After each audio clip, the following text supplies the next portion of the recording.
Hello everyone. So today we'll discuss the concept of El Nino and La Nina. These topics which we will be covering: what is El Nino, the concept of La Nina, what is Walker cell, ENSO, that is El Nino Southern Oscillation, various consequences or impacts of El Nino and La Nina, the measures to measure them, that is Southern Oscillation Index and Indian Ocean Dipole. Now, what is El Nino Southern Oscillation? Now, this El Nino Southern Oscillation, it includes two words, that is El Nino Southern Oscillation, and it also includes this La Nina phenomena, right? So, the phrase El Nino refers to Christ child, right? And it was coined by fishermen along the coast of Ecuador and Peru to describe the warming of Central and Eastern Pacific. This is El Nino, that is the unusual warming of Central and Eastern Pacific Ocean, right?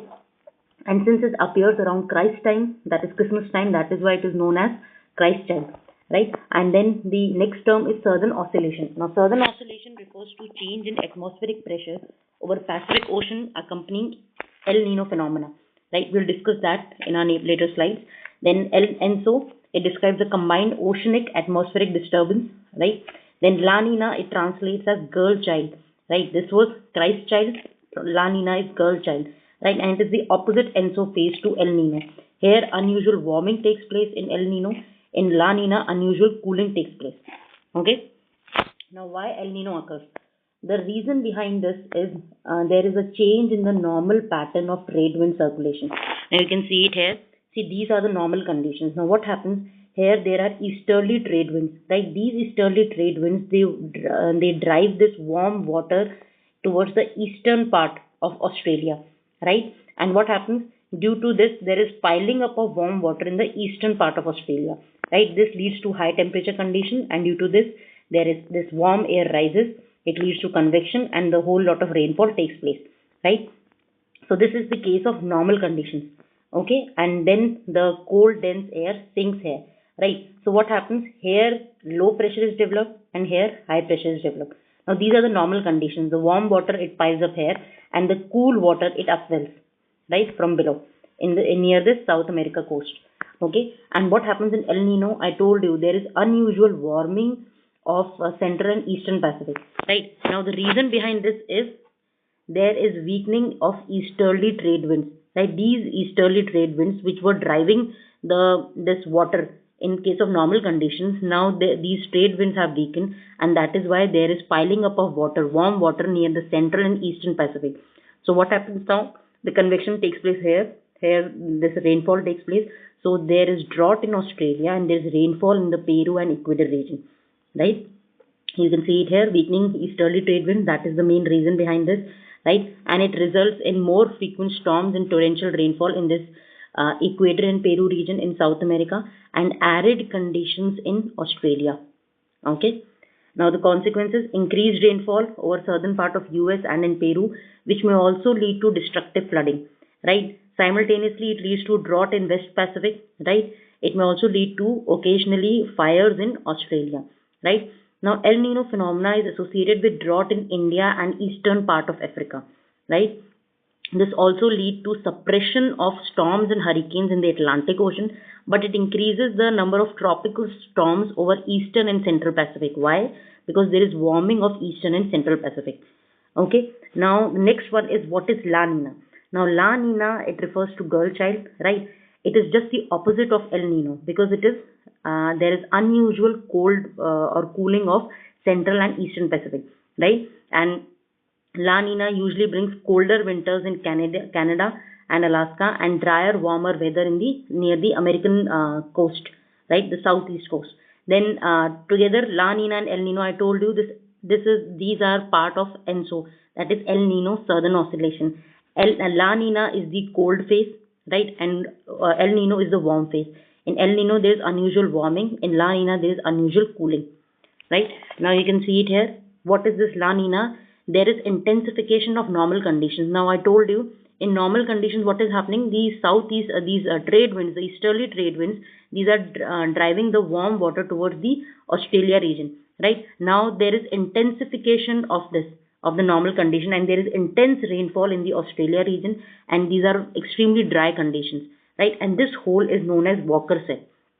Warming up of water here, then convection, then this dry air, it sinks here, right? So this hole is known as Walker cell. Okay. Now this is due to strengthening of normal patterns of trade wind. I told you in case of El Nino there was weakening of normal pattern of trade winds. So La Nina is due to strengthening of normal pattern of trade winds. It is strengthened. It increased the amount of cooler water towards the coast of South America. You can see it here. There is cooler water coming from below, that is upwelling of cool water, and warm water piling up near the Australia. Now what are the consequences? It leads to lower than normal air pressure in the Western Pacific. Why? Because there is this whole warm water piling up here, so intense low pressure here and intense high pressure here. Okay, then it leads to good monsoons in India, Bangladesh and Australia. And sometimes this, because it is intensification of normal conditions, so it may also lead to catastrophic floods in the Australia region, right? And there is drier than normal conditions in South America, Gulf Coast of USA, etc. Why? Because there is high pressure conditions here. Now it is usually positive for fishing industry. Now how positive? You can see it here. There is upwelling of deep water, and this deep water brings along with it a number of nutrients, right? And these nutrients are beneficial for growth of planktons, and it's all the fishes and marine organisms, they thrive on these planktons. So upwelling brings cold nutrient rich waters to the surface, and these nutrients include plankton eaten by fish and crustaceans. Okay, so this La Nina phenomena is good for fishing industry, especially in this South America region. Okay, so this is a comparison. Here we can see it again. There is weakening of easterly trade winds. That is why warming of central and eastern Pacific. So rainfall in this area. And here there is intensification of normal conditions. So extreme rainfall in the Australia region and extreme dry and drought condition in this South America region. Okay. Now what is this Southern Oscillation Index? Southern Oscillation Index is the difference in sea level between Tahiti and Darwin.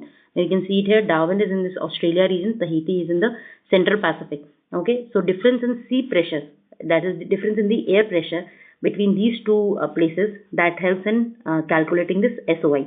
Right. Now this SOI will indicate the development and intensity of El Nino and La Nina events in Pacific Ocean. How? If it is sustained negative value of SOI below -7, it indicates El Nino phenomena. If it is sustained positive value of SOI above +7, it indicates La Nina episode. Okay, so this one is clear. Now the next one is Indian Ocean Dipole. Now Indian Ocean Dipole is the difference in sea surface temperature.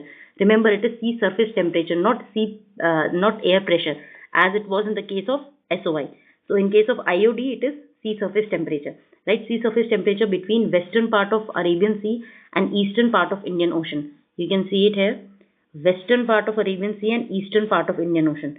Now see, if this sea surface temperature, that is IOD, if it is positive, that is the difference between temperature of this western part of Arabian Sea and eastern part of Indian Ocean, if it is positive, that means the temperature here is high. If the temperature here is high, then whole lot of convection etc. will take place, and the rainfall will take place in eastern part of Africa, right? And dry air will descend in this Indonesia region. So there will be drought in this region and rainfall in this region. So positive phase of Indian Ocean Dipole is helpful for like it will bring good monsoons in Indian Peninsula, right? Now on the contrary, if it is negative phase, that means if the difference in temperature between the western part and eastern part is negative, then that means there is warmer or higher temperature in the eastern part, and here convection will take place. So here it means rainfall, increased rainfall in the Indonesia region and in the northern part of Australia, and less rainfall in this India and the eastern part of Africa. That's mentioned here if it is positive. So less rainfall over southern Australia. If it is negative, more rainfall in the southern Australia, right? And less rainfall in India. Okay. Thank you.